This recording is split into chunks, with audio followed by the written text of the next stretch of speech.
কৃতদাসী কিনা নিয়ে আসছেন, দুর্বল সুরবল কিনা নিয়ে আসছেন। তো কৃতদাসী বলছে, মালিক সারাদিন কাজ করব বটে, কিন্তু রাত্রে তুমি আমার থেকে কোনো কাজ নিতে পারবে না। যদি এই শর্ত হয় তো আমি যাইতে রাজি। এই শর্ত যদি হয় তাহলে আমি কি যাইতে রাজি, এই শর্ত পুরা করলে।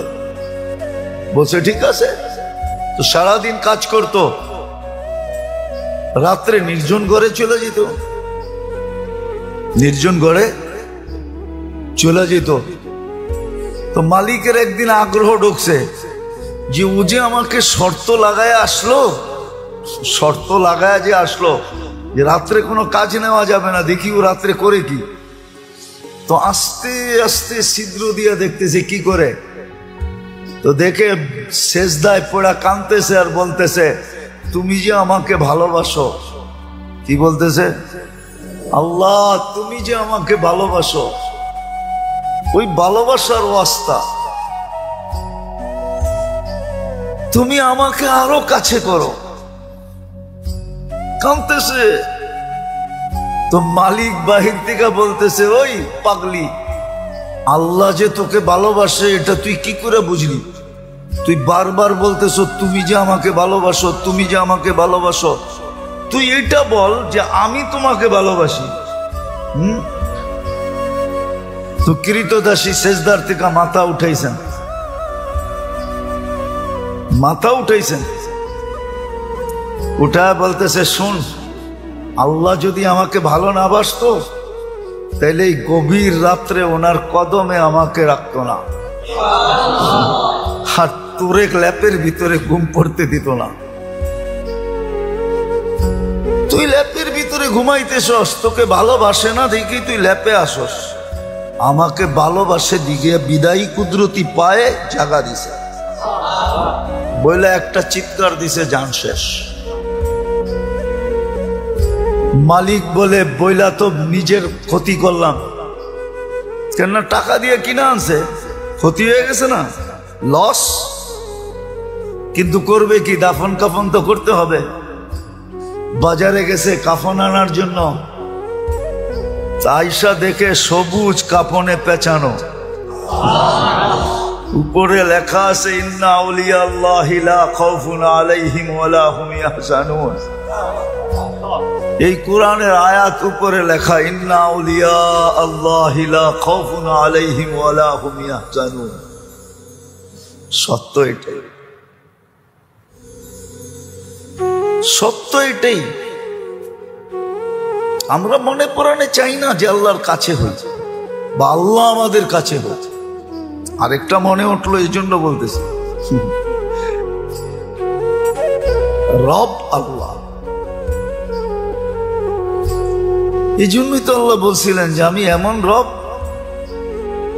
কাসসামার রিজক ফালা ইয়ানসা মিন খালকিহি আহাদ। সবারটা সময় মতো পৌঁছাই, কাউকে পৌঁছাইতে ভুলি না।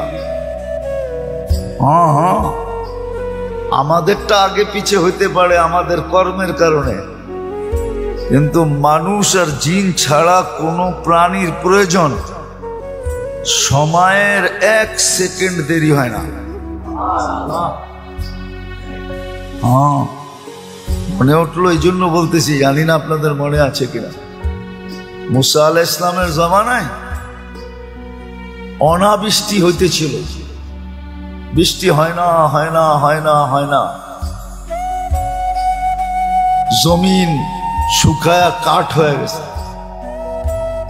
তো মুসা আলাইহিস সালাম বনি ইসরাইলদেরকে বলতেছিল, চলো আল্লাহর কাছে বৃষ্টির জন্য দোয়া করি। যেই খরা চলতেছে, কিছুদিন পরে কিচ্ছু থাকবে না। দেখেন না মাঝে মাঝে উন্নত দুনিয়ায়, দেখেন না আমেরিকা, কানাডা, ইংল্যান্ড, ফিনল্যান্ড, ইউরোপে মাঝে মাঝে দেখেন না বুশফায়ার হয়। বুশফায়ার, বুশফায়ার বোঝেন? আগুন লেগে যায়, দেখেন না জঙ্গলে। হ্যাঁ, অস্ট্রেলিয়াতে হয়, এবার তো আমেরিকা হয়েছে জীবনের সেরা। তো এটা হলো খরার কারণে, শুকাইতে শুকাইতে শুকাইতে শুকাইতে এক সময় গরমের কারণে আগুন ধরা যায়। তো মুসা আলাইহিস সালাম চলছে বৃষ্টির জন্য, দোয়া করবে বনি ইসরাইলকে নিয়ে। আর আগে নিয়ম ছিল যেদিন ইস্তেসকার নামাজ পড়বে ফজরের পরের থেকে কিছু খাবে না, রোজার মতো থাকবে, রোজার মতো। এমনকি বাচ্চাদেরকে মা দুধও দিবে না, জানোয়ারকে কোনো খাওয়া দিবে না, যেন সবাই আল্লাহর দিকে ফিরে। তো আধা রাস্তায় জয়া বলতেছে চলো, দোয়া করতে হবে না, বৃষ্টি চলে আসবে। বনি ইসরাইল একটু গারতেরা জাতি ছিল, গারতেরা বুঝেন? আবার বরিশালের মানুষ থাকলে চেতা যাইব, ঠিক না? মুই কি কম বুঝি, মোরে কম বুঝাইতে হইবে, মুই কি কম বুঝি? বনি ইসরাইল এরকমই ছিল। বলতেছে মুসা, দোয়াই তো করলাম না আলাইহিস সালাম, দোয়াই তো করলাম না, বৃষ্টি কোত্থেকে আসবে? তাইলে কষ্ট করে আনাইলাই কেন? তো পুরা জাতি তর্কে বিতর্কে জড়ায় গেছে মুসা আলাইহিস সালামের সাথে। তো মুসা আলাইহিস সালামের বলার ইচ্ছা ছিল না। তো বলছে শোনো, তোমাদের দোয়ার আগে পিপিলিকার দোয়া কবুল হয়ে গেছে। পিপিলিকা আল্লাহর কাছে দোয়া করছে, লিমা তুআদ্দিবুনা বিদুনুবি ইবাদিক, ইলাহি তোমার বন্দার গুনার কারণে আমাদেরকে শাস্তি দাও কোন দুঃখে? গুনাহ তো তোমার বন্দা করছে, মানুষ গুনাহ করে, প্রাণী তো গুনাহ করে না। মানুষের গুনার কারণে আমাদেরকে শাস্তি, এটার যুক্তি কি? কোন যুক্তিতে? তো বলছে এই যে খরা, খাদ্যগুলা সব শুকায়া কাঠ হয়ে গেছে, আমাদের দাঁতগুলা নরম, চাবাইলে দাঁত ভাঙ্গা যায়, খাদ্য খাবো তো দূরের কথা, উল্টা দাঁত হারায়া ফিরে আসতে হয়। আর বৃষ্টি হলে খাদ্যের ভিতরে পানি ঢোকে, ওগুলা সফট হয়, নরম। পাওয়া রুটি তো এই জন্যই পাওয়া রুটি কয়, ঠিক না? টোস্টরে তো এই জন্যই টোস্ট কয়, ঠিক না? টোস্ট খাইলে মনে হয় যে কাঁকড়া ভাজা চাবাইতেছে, ঠিক না? কটকট কটকট শব্দ হইতেছে, ঠিক না? তো কয় যে নরম হইলে আমাদের খাইতে সুবিধা হয়। এখন তো সব কাঠ হয়ে গেছে, কামড় দিতে দেরি, দাঁত হারাইতে দেরি হয় না। আমাদের সাথে এই ব্যবহার কিসের জন্য? তা আল্লাহ পিপিলিকার অভিযোগ গ্রহণ করছেন, বৃষ্টি পাঠায় দেওয়ার সিদ্ধান্ত নিয়ে নিয়েছেন। তো যেটা বুঝাইতেছিলাম দোষ তো আমাদের, প্রয়োজনও আমাদের, দোষও আমাদের। তো সবচেয়ে বেশি ঘনিষ্ঠ হওয়া দরকার ছিল আল্লাহর সাথে, কেননা আল্লাহ মহাকর্তা, মহা পালনকারী, লালনকারী, পালনকারী, রক্ষক, সুরক্ষাকারী, হেফাজতকারী আল্লাহ। ওনাকে কাছে নেওয়ার, ওনার কাছে হওয়া উচিত ছিল, ওনাকে কাছে করা উচিত ছিল। আর সত্য আমরা করি নাই বিদায় মজা পাই না। যে যেটা খায় নাই ওরে বয়ান দিয়ে এটার মজা বোঝানো যাবে না, ঠিক না? যে যেটা খায় নাই ওরে ওইটার মজা বয়ান দিয়া, হাকি মজা অন্য জিনিস, স্বাদ অন্য জিনিস। এই জন্যই তো কবিতা আসছে, নাহলে কবিতা আসতো না। কি যাত না বিষে বুঝিবে সে কিসে, কবু আসি বিষে ডংসিনি যারে। সাপের ব্যথা তো ওই বুঝবে যে যাকে সাপ ছোবল দিছে, ঠিক না? যাকে ছোবল দেয় না আপনি কাউকে মাথা ব্যথা বুঝাইতে পারবেন? হ্যাঁ হ্যাঁ, কিন্তু যার হয়েছে সে তো বোঝে কি, ঠিক না? তো না হইলে বোঝা যায় না। তো আল্লাহর কাছে হওয়া যে কত মজা, নাইলে এই কথা কোনোদিন হইতো না। আউলিয়ানে লাথ মারি, আল্লাহ ওয়ালারা দুনিয়ায় লাথি দিতেন না। থাকে দুনিয়ার ভিতরে, লাথি দেয় দুনিয়াকে। এটা আপনার যুক্তিতে আসে নাকি? যে থাকতেছে দুনিয়াতে, খাইতেছে দুনিয়ারটা, পড়তেছে দুনিয়ারটা, লাথি দিতেছে কাকে? এটা হয় যুক্তিতে? কিন্তু ওনারা জানে কেন লাথি দিতেছে, কেন লাথি দিতেছে। সত্য এটাই। এই জন্যই দুনিয়ার দুই দল হয়ে গেছে। একদল দুনিয়ার পিছে দৌড়াইতেছে, দুনিয়া ওদেরকে লাথি দিতেছে, ফুটবলের মতো লাইতাইতেছে আর ক্লান্ত করতেছে, গাম জড়াইতেছে। আর আরেক দল দেখা যায় আল্লাহর দিকে দৌড়াইতেছে,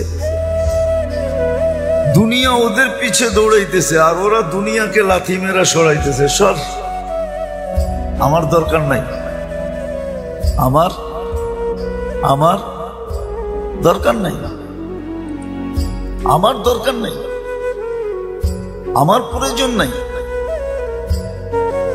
ওরা দুনিয়াকে লাথি মারতেছে আর একদল আছে যাদেরকে দুনিয়া লাথি মারতেছে, ক্লান্ত করতেছে। তো যেটা বুঝাইতেছিলাম, না জানি না এতক্ষণ পর্যন্ত বুঝে আসছে কিনা, সবচেয়ে বেশি আমাদের উচিত ছিল আল্লাহকে সঙ্গে নেওয়া,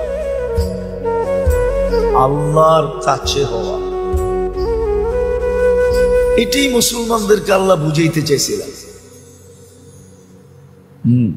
কুল্লি কামা উরিদ আকুন লাকা কামা তুরিদ, আমি যেমন চাই তেমন করে দেখাও, তুমি যেমন চাবে আমি তেমন করে দেখাবো। কুল্লি কামা উরিদ আকুন লাকা কামা তুরিদ। আবার করার ভিতরে আল্লাহ যে করা চাইতেছেন আমার ভিতরে, আমার থেকে, আপনার থেকে, এটা কি অনেক বেশি? না, ওটো সীমা দিয়া দিছেন, সাধ্যের বাহিরে না, অতিরিক্ত না। অতিরিক্ত যদি বৈধ হইতো তাহলে এই হাদিস কোনোদিন হইতো না। তিনজনে বৈশা যুক্তি পরামর্শ করা, তিনজনে ঘোষণা দিতেছে আমি সারা রাত্র ইবাদত করব, আরেকজন বলতেছে আমি সারা জীবন রোজা রাখবো, আরেকজন বলতেছে আমি বিয়ে শাদী করব না। আল্লাহর রসুল শুনতেছে চুপচাপ। তিনজনের ঘোষণার পরে বলতেছে একটাও ঠিক না।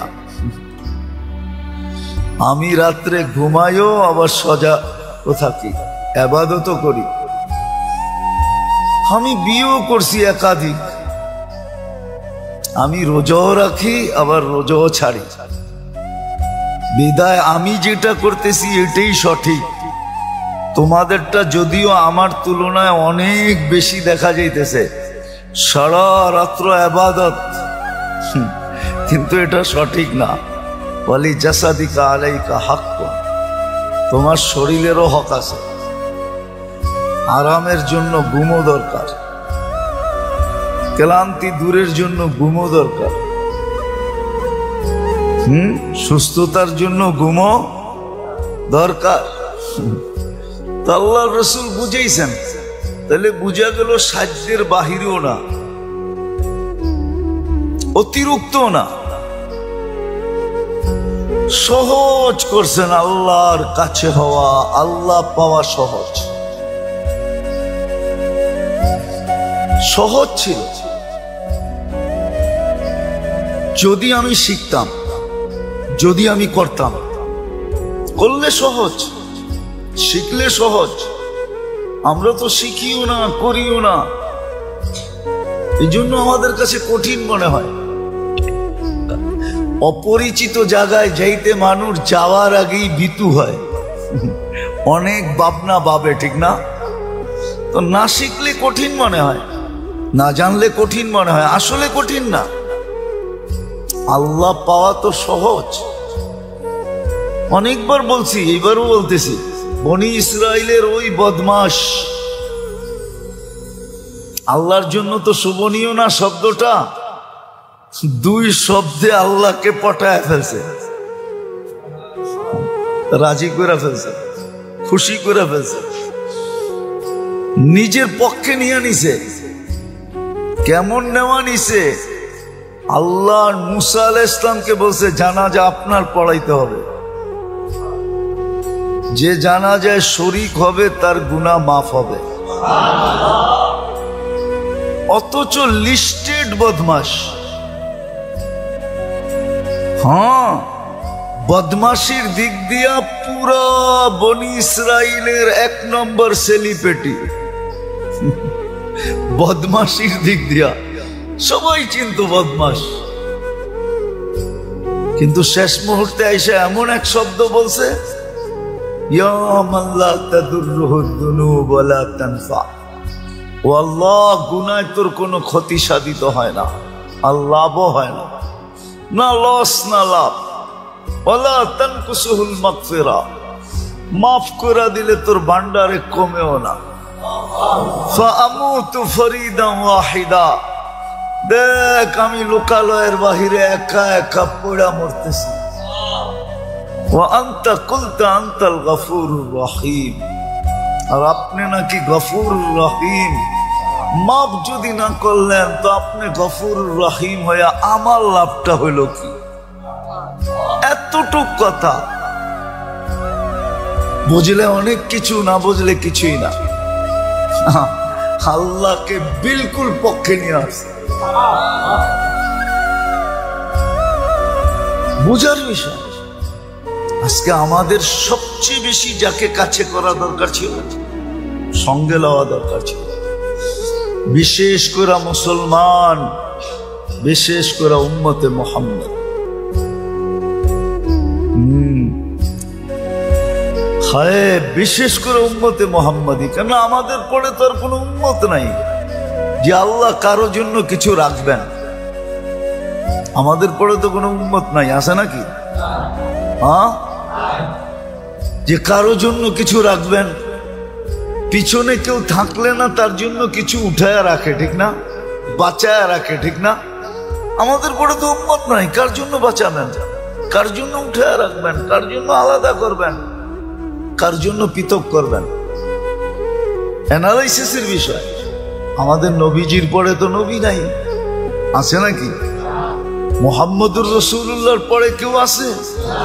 হ্যাঁ, আপনি যদি মনে মনেও ভাবেন তারপরও গুনাহ। মুহাম্মদুর রাসূলুল্লাহর পরে কোনো নবী নাই, কোন রসুল নাই, খাতামান নাবিয়্যিন। হ্যাঁ, অনেক সময় আমাদের সমাজের কিছু মানুষ আছে ধোকায় পড়ে, আপনিও ধোকায় পড়তে পারেন। হ্যাঁ, কিন্তু আমি বলবো গুই সাপের মতো বিদ্যাও আপনার আকল আপনার কাছে নাই। হাদিসে দাব আছে, দাব। গুই সাপকে আল্লাহ রসুল জিজ্ঞাসা করছিলেন, কুল মান আনা, আমি কে? তো গুই সাপ স্বীকারোক্তি দিছে, আনতা রাসূলুল্লাহ রাব্বিল আলামিন, সমস্ত জগতের রবের রসূল, খাতামান নাবিয়্যিন। অনেক মিথ্যাবাদী আসবে, সব মিথ্যা, আপনিই সর্বশেষ নবী। গুই সাপ বুঝলে আপনি বোঝেন না কেন? আগেরটাও বলছে মান আমানা বিকা ফাস, যে আপনাকে ধরে রাখবে সেই কামিয়াব হবে। মান কাযিবা খাবা ওয়া খাসির, যে আপনার থেকে দূরে সরবে ও চির হতভাগা হবে। আমার আজকে ভাগ্য খুলে গেছে। লব্বাইক ওয়া সাদাইক ইয়া সাইনা ওয়া ইয়াউমিল কিয়ামা। ও কিয়ামতের বাদশা, আমার ভাগ্য খুলে গেছে। আপনার তো গুই সাপের সমানও বিশ্বাস নেই। তো যেটা বলতেছিলাম, আল্লাহর কাছে হওয়া দরকার ছিল। আল্লাহকে কাছে করার দরকার ছিল, কসম করে। এই জন্যই চিৎকার ছিল, চিৎকার। আমরা পড়ি তো না, জানি তো না। এই জন্যই সাহাবা সবসময় চিৎকার দিতেন, ইয়াকফিনি আল্লাহ, আল্লাহু কাফিন, আল্লাহ আমার জন্য যথেষ্ট। খালেদ রাদিয়াল্লাহু তাআলা আনহুর কথা হাজারো বার আছে। উনি যুদ্ধের ময়দানে যখন নামতেন তো সবাই ওনাকে সতর্ক করতেন, খালেদ তুমি একা, সামনে হাজার হাজার। তো ওনার চিৎকার এটাই হইতো, আল্লাহ আমার জন্য যথেষ্ট, সরেন থেকে। এই জন্য দুনিয়া দেখছেন, দুনিয়া দেখছেন, এখনো দুনিয়া মানতে রাজি, আমরা মানি না। খালেদ রাদিয়াল্লাহু তাআলা আনহুর যুদ্ধ কৌশল এখনো সারা দুনিয়ার বিজাতিরা সর্বপ্রথম ফলো করে। যে ওনার যে যুদ্ধ কৌশল ছিল, ওনার যে লড়ার কৌশল ছিল, এটা কিয়ামত পর্যন্ত ওই কৌশলকে কেউ অতিক্রম করতে পারবে না।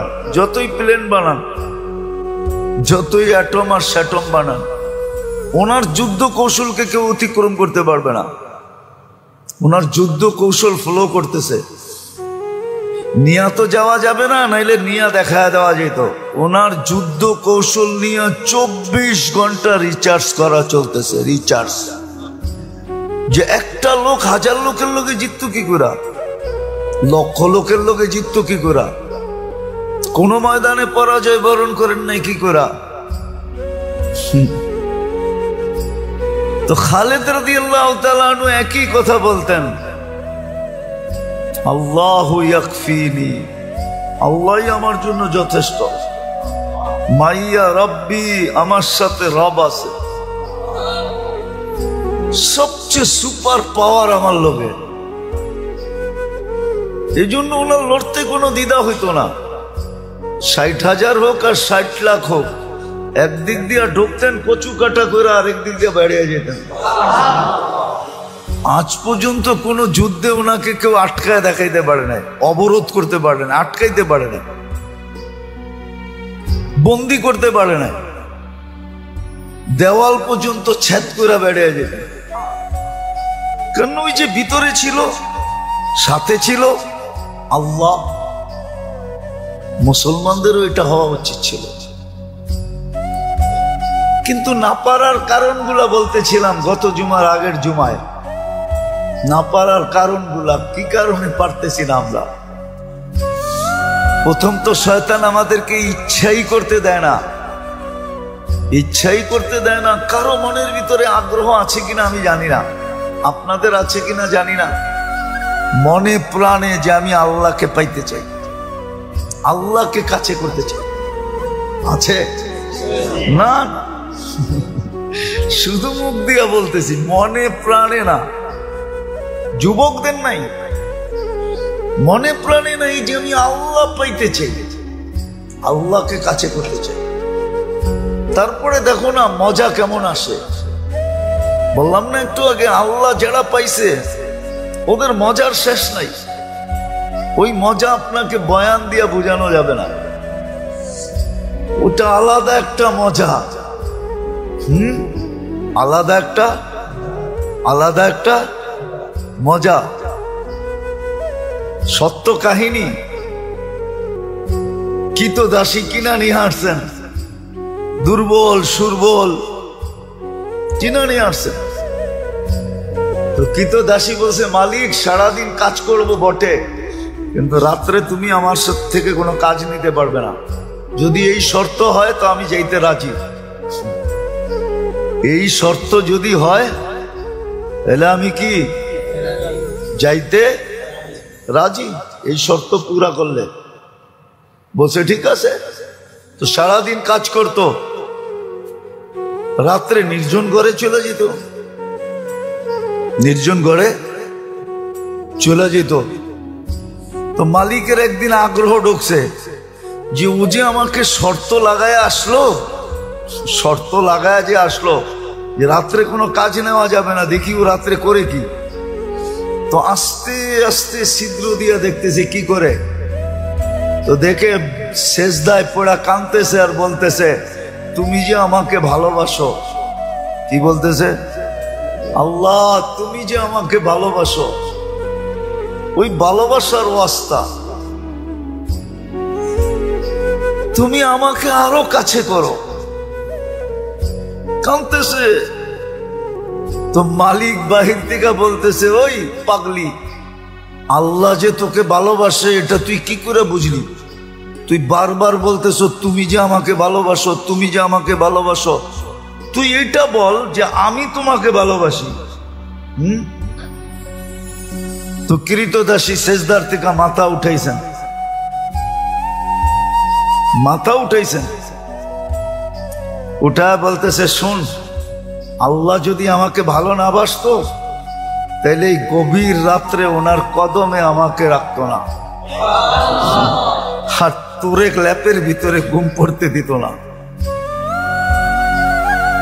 তুই ল্যাপের ভিতরে ঘুমাইতেছস, তোকে ভালোবাসে না দেখি তুই ল্যাপে আসস। আমাকে ভালোবাসে দিকে বিদায়ী কুদরতি পায়ে জাগা দিছে, বইলা একটা চিৎকার দিছে, জান শেষ। মালিক বলে, বইলা তো নিজের ক্ষতি করলাম, কেননা টাকা দিয়ে কিনা আনছে, ক্ষতি হয়ে গেছে না, লস। কিন্তু করবে কি, দাফন কাফন তো করতে হবে। বাজারে গেছে কাফন আনার জন্য, আয়সা দেখে সবুজ কাফনে পেঁচানো, উপরে লেখা আছে, ইন্না আউলিয়া আল্লাহি লা খাউফুন আলাইহিম ওয়ালা হুম ইয়াহজানুন। এই কোরআনের আয়াত উপরে লেখা, ইন্না আউলিয়া আল্লাহি লা খাউফুন আলাইহিম ওয়ালা হুম ইয়াহজানুন। সত্য এটাই,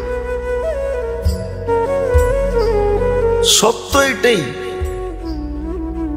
আমরা মনে প্রাণে চাই না যে আল্লাহর কাছে হয়েছে বা আল্লাহ আমাদের কাছে হয়েছে। আরেকটা মনে উঠলো, এই জন্য বলতেছে, বলে বাগদাদে একবার বৃষ্টি হইতেছিল না, বৃষ্টি নাই নাই নাই নাই। তো সুন্নত অনুযায়ী বাগদাদের ওলামা আল্লাহওয়ালা মানুষ সব বাগদাদের জামে মসজিদে জমা হয়েছে ফজরের পরে। ফজর পড়ছে, এশা পর্যন্ত দোয়া করছে, কিন্তু বৃষ্টির কোনো চিহ্ন হয় না।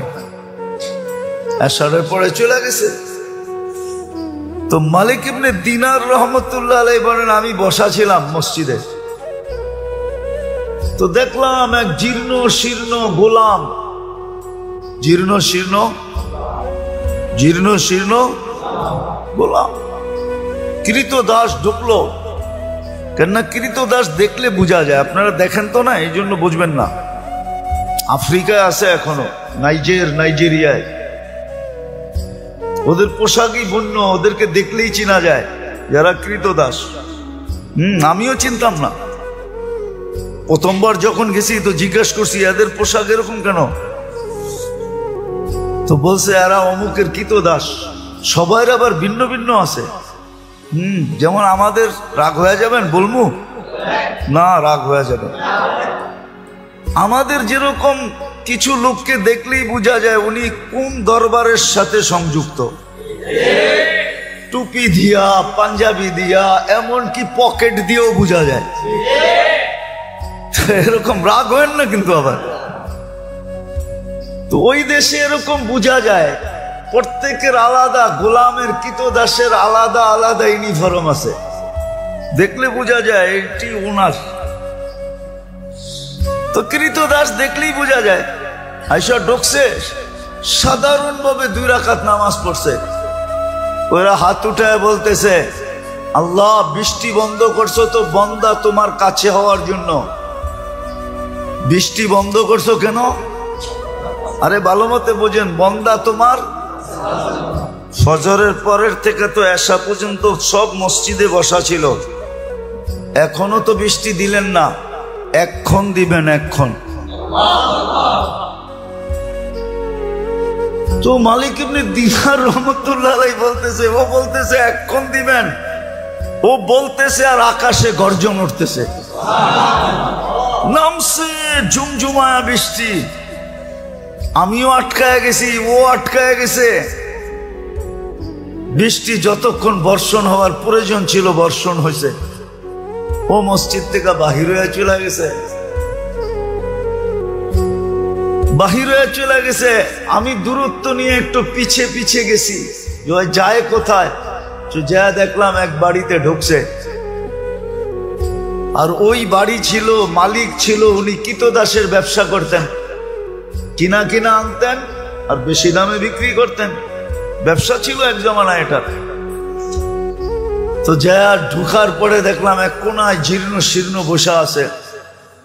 তো মালিককে ডাকলাম যে এই গোলাম বেচবা? এটা তো কোনো কামেরই না, এটা নিয়ে কি করবা? গোলাম তো মানুষ কিনে কাজের জন্য, সহযোগিতার জন্য, সাহায্যের জন্য, এটা তো কোনো কাজের না। এটা তো কিনা আমি টাকা লস করছি, এটাকে তো শুধু খাওয়াইতেই হয়, কোনো কাজ কুছ পারে না। দেখো না শরীরে কোনো হাড্ডি ছাড়া কিছু নাই। তো মালিক ইবনে দিনার রহমতুল্লাহ আলাইহি বলতেছে তুই বেচবি কিনা এটা কর, কি আছে না আছে ওটা তো আমার তোর দরকার নাই, বেচবি? তো মনে মনে ভাবতেছে মনে হয় আল্লাহই পাঠায় দিছে আমার উপরে সুযোগ, সুবর্ণ সুযোগ মেরে একটা লমসম দাম চাইছে, যা চাইছে মালিক ইবনে দিনার রহমতুল্লাহ আলাইহি বলে ডান, কিনা ফেললাম। টাকা গয়না দিয়ে নিয়ে আসছে। আনার পরেও কৃতদাস জিজ্ঞাসা করতেছে মালিক তুই আমার এত দোষ শোনার পরও তুই আমাকে কিনলি কেন? তোর কি টাকায় কামড়ায় যে তুই আমারে কিনলি টাকা দিয়া? তো মালিক ইবনে দিনার রহমতুল্লাহ আলাইহি বলে আমি তোকে দেখা কিনি নাই, আমি তো কিনছি তোর তাল্লুক দেখা। সারা বাগদাদ বসা ছিল ফজরের পরের থেকে আল্লাহওয়ালা আলেম। ওই সময় বাগদাদ বাগদাদেই ছিল। ওই চিত্র তোলার সময় আমার কাছে নাই যে ওই সময় বাগদাদের চিত্রটা কিরকম ছিল। সব তো ফজরের পরের থেকে আসা পর্যন্ত বসা ছিল, বৃষ্টি তো হইল না। তুই এরকম কি বললি আল্লাহকে? 2 রাকাত পড়া ঝুমঝুমায় বৃষ্টি আসলো আর তুই বললি এখন দেন। আল্লাহ কাছে পাওয়ার একটা মজা আছে, আজকে আমরা পাই নাই, এই জন্য মজা নাই, মজা পাই নাই। বলে বাগদাদে একবার বৃষ্টি হইতেছিল না, বৃষ্টি নাই নাই নাই নাই। তো সুন্নত অনুযায়ী বাগদাদের ওলামা আল্লাহওয়ালা মানুষ সব বাগদাদের জামে মসজিদে জমা হয়েছে ফজরের পরে। ফজর পড়ছে, এশা পর্যন্ত দোয়া করছে, কিন্তু বৃষ্টির কোনো চিহ্ন হয় না। এশারের পরে চলে গেছে। তো মালিক ইবনে দিনার রহমতুল্লাহ আলাইহি বলেন আমি বসা ছিলাম মসজিদে, তো দেখলাম এক জীর্ণ শীর্ণ গোলাম, জীর্ণ শীর্ণ গোলাম কৃতদাস ঢুকলো। কেননা কৃতদাস দেখলে বোঝা যায়, আপনারা দেখেন তো না, এই জন্য বুঝবেন না। আফ্রিকায় আছে এখনো, নাইজেরিয়ায় ওদের পোশাকই বন্য, ওদেরকে দেখলেই চেনা যায় যারা কৃতদাস। আমিও চিনতাম না, প্রথমবার যখন গেছি তো জিজ্ঞাসা করছি এদের পোশাক এরকম কেন? তো বলছে এরা অমুকের কৃতদাস। সবার আবার ভিন্ন ভিন্ন আছে। যেমন আমাদের রাগ হয়ে যাবেন বলবো না, রাগ হয়ে যাবে। আমাদের যেরকম কিছু লোককে দেখলেই বোঝা যায় উনি কোন দরবারের সাথে সংযুক্ত, টুপি দিয়া, পাঞ্জাবি দিয়া, এমনকি পকেট দিয়েও বোঝা যায়। এরকম রাগ হয় না কিন্তু আবার। তো ওই দেশে এরকম বোঝা যায়, প্রত্যেকের আলাদা, গোলামের কৃতদাসের আলাদা আলাদা ইউনিফর্ম আছে, দেখলে বোঝা যায় এটি ওনার। তো কৃতদাস দেখলেই বোঝা যায়। আইসা ঢুকছে, সাধারণভাবে 2 রাকাত নামাজ পড়ছে। ওরা হাত উঠায় বলতেছে আল্লাহ বৃষ্টি বন্ধ করছো তো বন্দা তোমার কাছে হওয়ার জন্য। বৃষ্টি বন্ধ করছো কেন? আরে ভালো মতে বোঝেন, বন্দা তোমার ফজরের পরের থেকে তো এশা পর্যন্ত সব মসজিদে বসা ছিল। এখনো তো বৃষ্টি দিলেন না, এক্ষণ দিবেন, এক্ষণ। তো মালিক ইবনে দিনার রহমতুল্লাহ আলাইহি বলতেছে, ও বলতেছে এক্ষণ দিবেন, ও বলতেছে আর আকাশে গর্জন উঠতেছে, নামছে ঝুমঝুমায়া বৃষ্টি। আমিও আটকায় গেছি, ও আটকায় গেছে। বৃষ্টি যতক্ষণ বর্ষণ হওয়ার প্রয়োজন ছিল বর্ষণ হয়েছে। ও মসজিদ থেকে বাহির হয়ে চলে গেছে, বাহির হয়ে চলে গেছে। আমি দূরত্ব নিয়ে একটু পিছিয়ে পিছিয়ে গেছি, যায় কোথায়। যা দেখলাম এক বাড়িতে ঢুকছে, আর ওই বাড়ি ছিল, মালিক ছিল, উনি কিতদাসের ব্যবসা করতেন, কিনা কিনা আনতেন আর বেশি দামে বিক্রি করতেন। ব্যবসা ছিল এক জমানা এটা। তো যা ঢুকার পরে দেখলাম এক কোনায় জীর্ণ শীর্ণ বসা আছে। তো মালিককে ডাকলাম যে এই গোলাম বেচবা? এটা তো কোনো কামেরই না, এটা নিয়ে কি করবা? গোলাম তো মানুষ কিনে কাজের জন্য, সহযোগিতার জন্য, সাহায্যের জন্য। এটা তো কোনো কাজের না, এটা তো কিনা আমি টাকা লস করছি, এটাকে তো শুধু খাওয়াইতেই হয়, কোনো কাজ কুছ পারে না। দেখো না শরীরে কোনো হাড্ডি ছাড়া কিছু নাই। তো মালিক ইবনে দিনার রহমতুল্লাহ আলাইহি বলতেছে, তুই বেচবি কিনা এটা কর, কি আছে না আছে ওটা তো আমার তোর দরকার নাই, বেচবি? তো মনে মনে ভাবতেছে, মনে হয় আল্লাহই পাঠায় দিছে আমার উপরে সুযোগ, সুবর্ণ সুযোগ। মেরে একটা লমসম দাম চাইছে, যা চাইছে মালিক ইবনে দিনার রহমতুল্লাহ আলাইহি বলে ডান, কিনা ফেললাম। টাকা গয়না দিয়ে নিয়ে আসছে।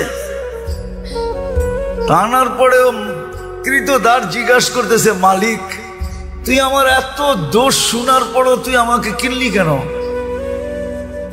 তোর কি টাকায় কামড়ায় যে তুই আমারে কিনলি টাকা দিয়া?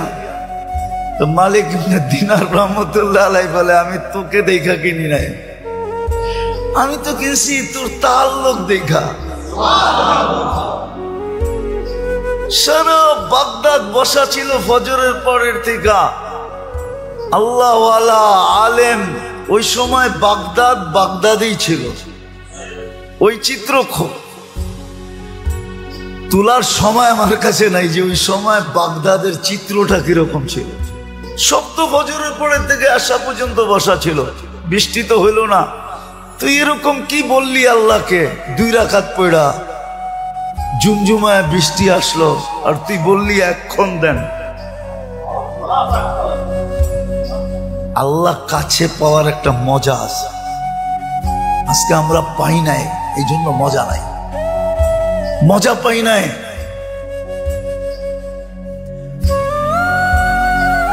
নিলাম 3 বেলায় 300 টাকা, তাইলে এইখানেও তো 9,000 টাকা, 18,000 টাকা তো দুটার বিল, বাকিগুলার বিল বাদিয়ে দিলাম। যদি শ্বাস নেওয়ার উপরে বিল হইতো, যে শ্বাস নেওয়ার উপরে বিল, যে প্রত্যেক শ্বাসে 1 পয়সা বিল, তাহলে তো ডেলি 1600 টাকা আপনাকে বিল দিতে হইতো। আমি প্রমাণ দিতেছি, বাংলাদেশের প্রথম সারির শিল্পপতি শুধু স্বাভাবিক শ্বাস নেওয়ার জন্য করোনার সময় নিজের এন্টার কোম্পানি লেখা দিতে রাজি ছিল। শুধু রাজি ছিল না, ডাক্তারদেরকে বলছিল যে আমাকে স্বাভাবিক শ্বাস নিতে দাও, আমি এন্টার কোম্পানি তোমাদের নামে লেখা দিয়ে দিব। তাইলে এইখানে তো ডেলি 1600 টাকা বিল দিতে হইতো। বিদায় আমি শেষ কথায় চলে আসছি, আর লম্বা করবো না।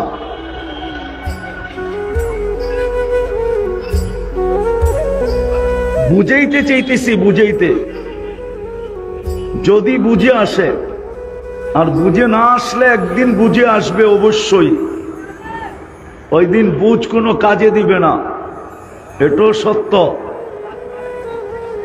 আজকে আল্লাহ বুঝাইছেন তো কোরআন দিছেন, রসুল বুঝাইছেন তো হাদিস দিছেন, ওলামারা দায় দায়িত্ব নিয়ে বুঝাইতেছেন। বুঝলে ভালো কথা, না বুঝলেও ভালো কথা। কেননা কালকে কিন্তু আপনাকে পুঙ্খানো জবাব দিতে হবে। যদিও আজকে বিলকুল বিনা পয়সায় সার্ভিস, 24 ঘন্টা আল্লাহ সার্ভিস দিতেছেন বিনা পয়সায়, কোনো পয়সা নেন না, উইদাউট পে।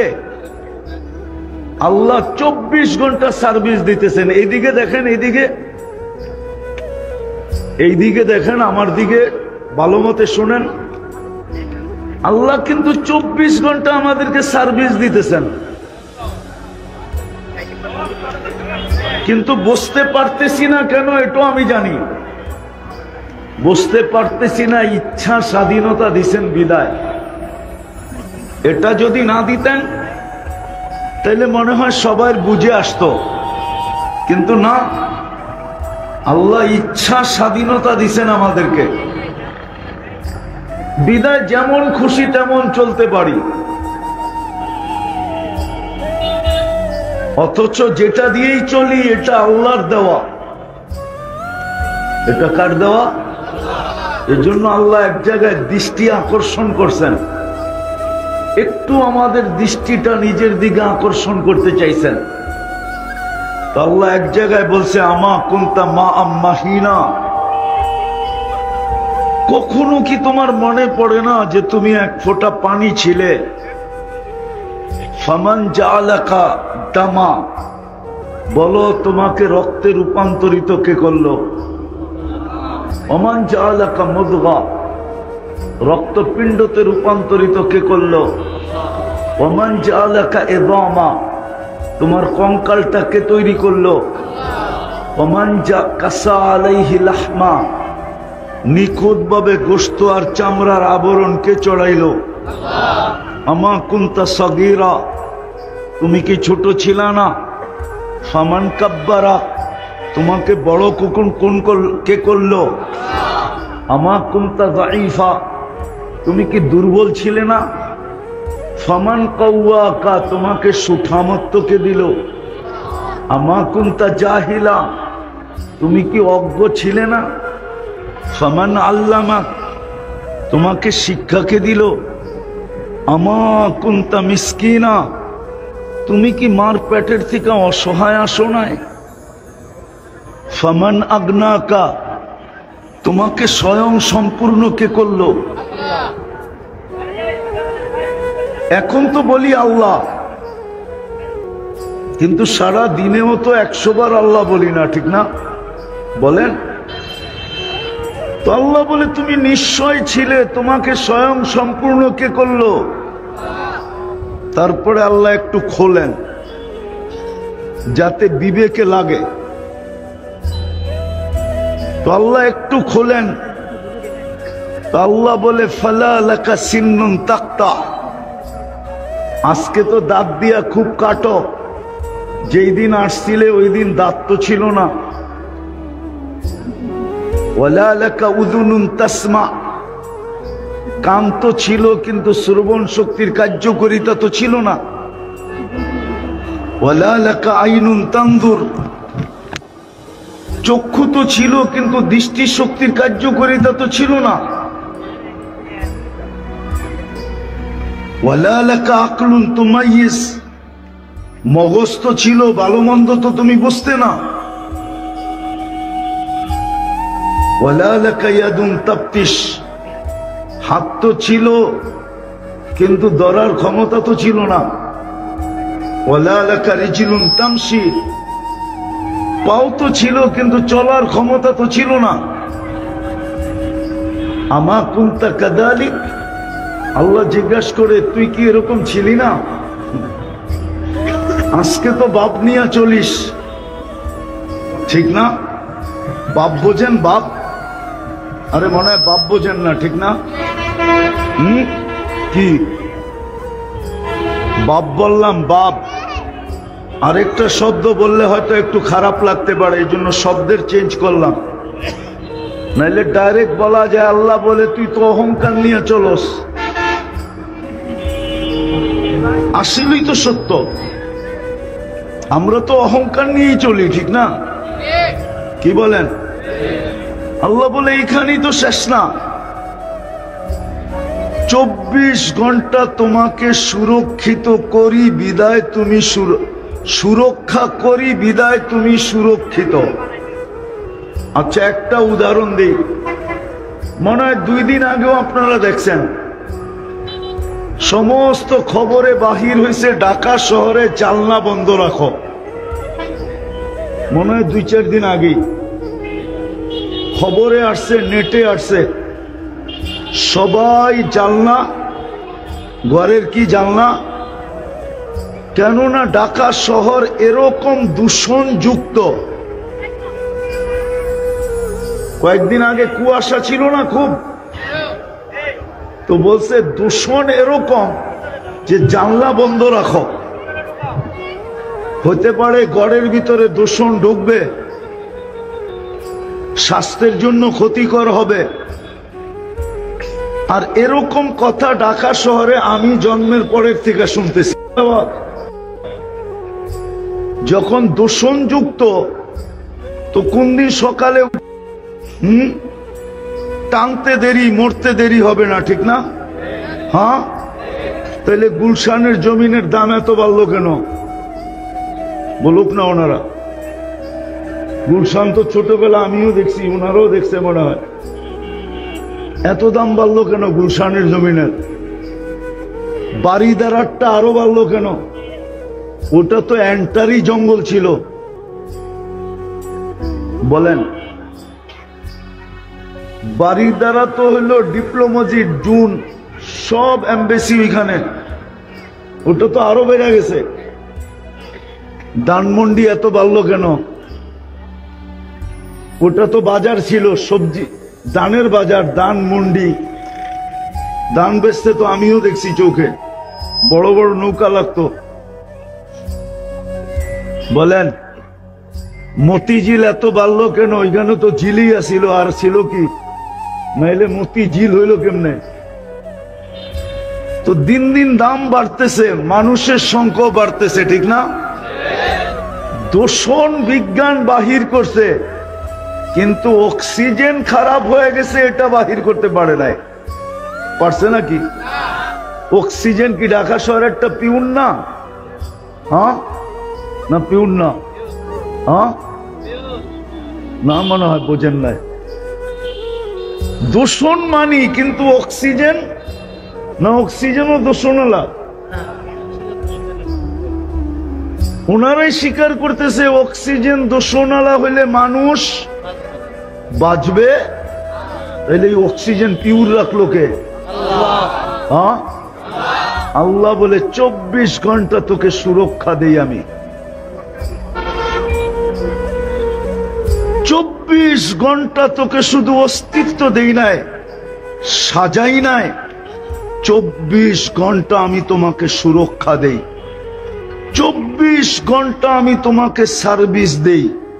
উইদাউট পে, একটাও নেই না তোমার থেকে, 1 টাকাও নেই না, কোনো কিচ্ছু তোমার কাছ থেকে নেই না, বিনা পয়সায় তোমাকে সার্ভিস দেয়া যাইতেছি। তারপরে আল্লাহ প্রশ্ন করতেছে, বল তুই 24 ঘন্টায় আমাকে কয়বার ডাকস? কয়বার আমার নাম নাও? আমাকে কয়বার ডাক? প্রথম প্রশ্ন, কালকে এই চেহারাটা কি করে দেখাবা? আগে এটা বলো। দ্বিতীয় বলো, তোমাকে কি অনার্থক সৃষ্টি? তোমাকে কি অনার্থক সৃষ্টি করছি যে তুমি অনার্থক সৃষ্টি? তোমার কোনো উদ্দেশ্য নাই, তুমি কি অনার্থক সৃষ্টি? কবিও তো এটাই বলছিল, तुझे दुल्हा के रहो सबसे बाल आला, हो जीनत निराली हो फैशन निराला, यूं ही जिया करता है क्या मरने वाला, तुझे हुस्न जाहिर ने धोखे में डाला, जगह जी लगाने का दुनिया नहीं है, ये इबरत की चाह है, तमाशा नहीं है। कुरानो बोले अफहसिबतुम अन्नमा खलकनाकुम आबस, তুমি কি অনর্থক সৃষ্টি। এই জন্য মেরে দোস্ত, এই জন্য মেরে দোস্ত চলে যাব কালকে, কালকেই বললাম, কালকেই চলে যাব। কয়দিন থাকবেন দুনিয়াতে? যার কাছ থেকে আসছি তার কাছে যাব। কিন্তু এই বিবেকটা দিয়ে একটু চিন্তা করা উচিত যে আপনার আমার প্রস্তুতি কতটুকু, প্রস্তুতি কতটুকু, কতটুকু প্রস্তুতি নিলাম।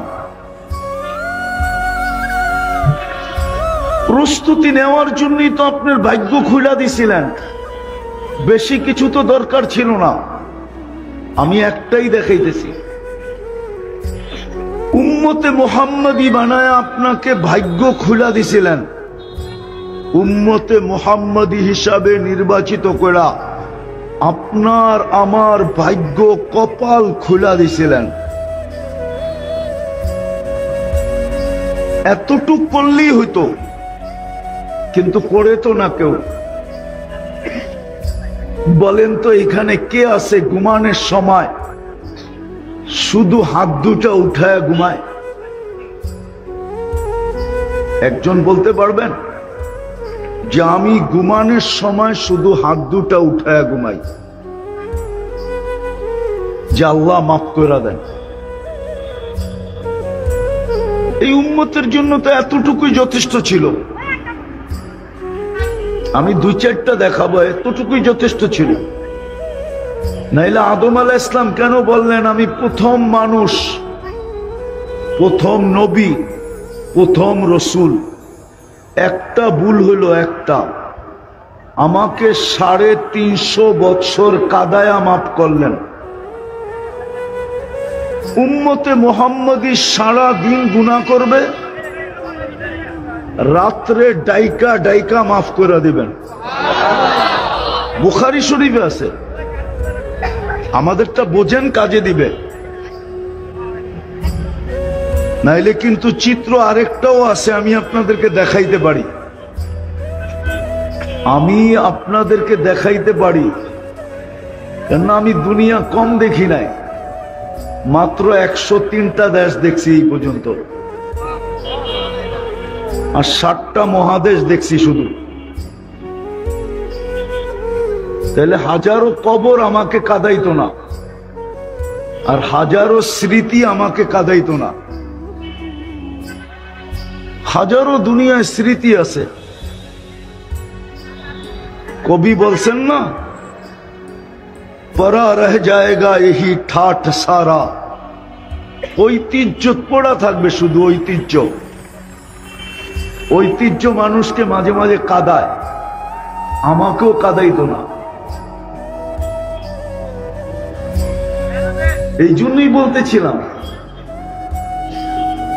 চলে যাব, কিন্তু চলে যেতে হবে। কিন্তু সত্য এটাই যে প্রস্তুতি নিয়ে যেতে হবে, তাইলে এই চিত্র কোরআনে আসতো না। প্রস্তুতি যদি দরকার না হইতো তাইলে এই চিত্র কোরআনে আসতো না। কোরআনে অনেকগুলা চিত্র আছে, রাজার কথাও আছে, রানীর কথাও আছে, মন্ত্রীর কথাও আছে, প্রজার কথাও আছে। সব চিত্র কোরআনে আঁকা আছে। তাইলে এগুলা কাজে দিত, কিন্তু এগুলা কাজে দেয় না। এগুলা কাজে দেয় না, কাজে দেয় না, এগুলা কাজে দেয় না। কাজে কোনটা দিবে এটাও কোরআনে চিত্র আছে। তো যেটা বুঝাইতেছিলাম যে উম্মতে মুহাম্মাদি বানায় আপনার ভাগ্য খুলা দিছিলেন, প্রথম মানুষ, প্রথম নবী, প্রথম রসুল এক ভুলে 350 বৎসর কাঁদাইলেন। 350 বৎসর কাঁদাইলেন, 350 বৎসর কাঁদাইলেন। কিন্তু আপনাকে তো ডেলি ডাইকা ডাইকা মাফ করতে চাইতেছেন। আরে বাবা, এই যে বাবা, এই যে ভলান্টিয়ার, এই যে ভলান্টিয়ার, এদিকে দেখো, এদিকে দেখো, ভলান্টিয়ার দেখো। তুমি মানুষকে ছেড়ে দাও না, দাঁড়ায় আছে তো দাঁড়ায় থাকো। তোমারে মনে হয় কেউ তাশকিল করছে যাতে তুমি হই হুল্লা করবা, কেউ শুনতে পারবে না কথা।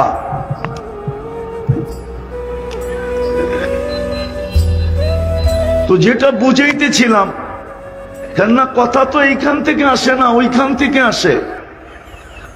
মনে হয় আপনি মানতে রাজি না, কথা কি এইখান থেকে আসে? কথা এইখান থেকে আসে না, কথা ওইখান থেকে আসে। আর কসম খোদার, আল্লাহর হুকুম না মানলে বক্তা শুধু চিল্লায় চলে যাবে। আল্লাহর হুকুম মানেন, এই জন্যই প্রথম বলছিলাম যে মনোযোগ হইতে হবে আর পরিবেশটা নীরব হইতে হবে।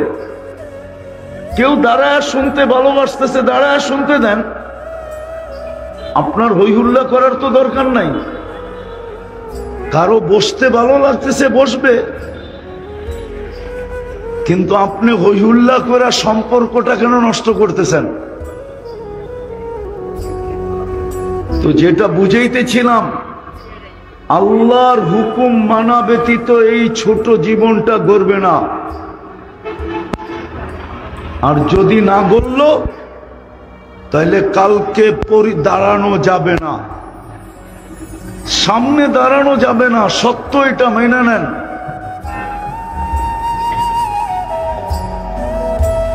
আর আল্লাহর হুকুম মানার মাধ্যমেই আপনার পরিচয়। দুনিয়ায় পরিচয় হাজারো জিনিস দ্বারা হয়, আমি মানি, এটা আমি অস্বীকার করি না।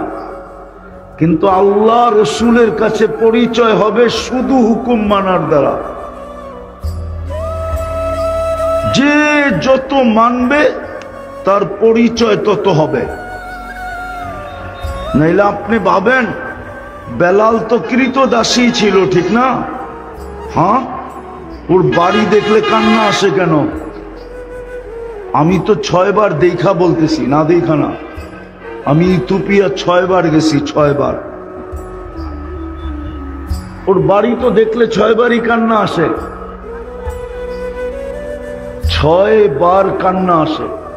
যতবার দেখবে ততবারই কান্না আসে। কেন আসে? বেলাল রাদিয়াল্লাহু তাআলা আনহুর ভিতরে কি জাদু আছে? ও তো ইথিওপিয়ার মানুষ। 1400 বছর আজকের গুলা দেখলেই পছন্দ হয় না। কালো তো কালো, ঢঙ্গ নাই। তো 1400 বছর আগে কেমন ছিল বলেন? শুধু আল্লাহর হুকুম মানছে, আর কিচ্ছু না। নিজেকে আকর্ষণের পাত্র বানাইছে আল্লাহর হুকুম মানার দ্বারা। এতটুকু উঁচায় উঠাইছে, এতটুকু উঁচায়। আজকে তো আমাদের হাজারো পরিচয়, বেলালের তো কোনো পরিচয়ই ছিল না। ছিল তো ছিল, ইথিওপিয়ার কৃতদাস ছিল। স্বাধীন হয়েছেন তো অনেকদিন পরে, কিন্তু রাদিয়াল্লাহু তাআলা আনহু জমিনে হাঁটলে জান্নাতে পদধ্বনি হয়। এটা কি যথেষ্ট না? বাকিগুলা বাদই দিলাম। তো যেটা বুঝাইতেছিলাম এলোমেলো কইরা, আমার কাছে আজকেরটা এলোমেলোই লাগতেছে। প্রস্তুতি নিয়ে গেলে কিছু মিলবে, নাইলে আপনি আপনার ধারণার ভিতরে হারায়া থাকবেন। ধারণার ভিতরে হারানো থাকবেন, হারানো। আজকে আমাদের কিছু সমাজের লোক আছে যারা শিক্ষিত দীক্ষিত সর্বদিক দিয়ে উন্নত, কিন্তু ওনারা ওনাদের বিবেক বুদ্ধির ভিতরে হারায় আছে। বিবেক বুদ্ধির ভিতরে, বিবেক বুদ্ধি বিদ্যার ভিতরে হারায় আছে। ওনারা কোরআন হাদিসের কথা মানতে চায় না, মানতে বিবেক বুদ্ধি বিদ্যার ভিতরে হারায় আছে, হারায় গেছে। যতই যুক্তি দিয়ে বুঝান না কেন মানতে রাজি না। তো যেটা বুঝাইতেছিলাম, আসল কথা যেটা, আল্লাহর হুকুম মানা ছাড়া এই জীবনটা গড়বে না। আর জীবনটা যদি না গড়ল,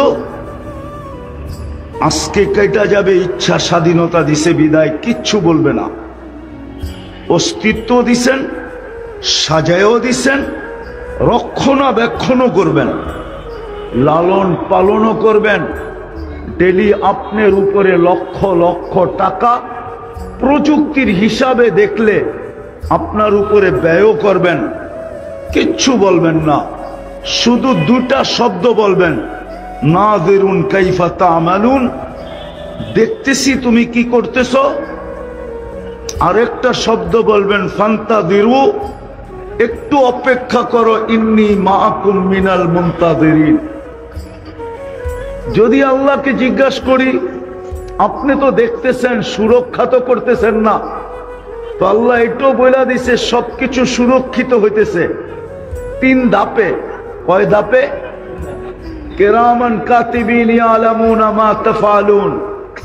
তোমার কর্মগুলা কিরামান কাতিবিন 2 জন ভিডিও করতেছে। মা মিন কাউলিন ইল্লা লাদাইহি রাকিবুন আতীদ। সারাদিন যা বলো এটা 2 ফেরেশতা অডিও করতেছে। তৃতীয় সুরক্ষার পদ্ধতি বলতেছে, ইয়ালামু খাইনাতাল আয়ুন ওমা তুখফিস সুদূর। অন্তরে যা গাইতেছ, আল্লাহ বলে স্বয়ং আমি নিজে সুরক্ষা করতেছি। চোখের ইশারায় কি বুঝাইতে চাইতেছ, এটা আমি আল্লাহ সুরক্ষিত করতেছি। তারপরে জিজ্ঞাসা করছে, এইবার বলো তুমি বাঁচবে তো বাঁচবে কি করে? বিদায় হুকুম ছাড়াই, মানা ছাড়া এই জীবনটা গড়বে না। আর গড়লেই কিন্তু আল্লাহর কাছে, গড়লেই কিন্তু আল্লাহর কাছে দামি হব।